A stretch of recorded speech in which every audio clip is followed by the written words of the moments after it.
അന്തരിച്ച കലാകാരി ശോഭ രാഗമാലികയുടെ നിര്യാണത്തിൽ വണ്ടൂരിൽ അനുശോചന യോഗം നടത്തി. രാഗമാലിക സംഗീത വിദ്യാലയത്തിൽ നടന്ന പരിപാടിയിൽ കലാസാംസ്കാരിക രംഗത്തെ നിരവധി പേർ പങ്കെടുത്തു.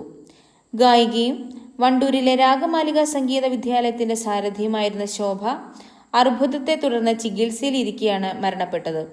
വണ്ടൂരിലെ കലാസാംസ്കാരിക രംഗത്ത് നിറസാന്നിധ്യമായിരുന്ന ശോഭയുടെ നിര്യാണത്തിൽ മലയാള കലാകാരന്മാരുടെ സംഘടനയായ നന്മയുടെ നേതൃത്വത്തിലാണ് അനുശോചന യോഗം നടത്തിയത്. നന്മ വണ്ടൂർ മേഖലാ പ്രസിഡന്റ് സി കുഞ്ഞു അധ്യക്ഷത വഹിച്ചു.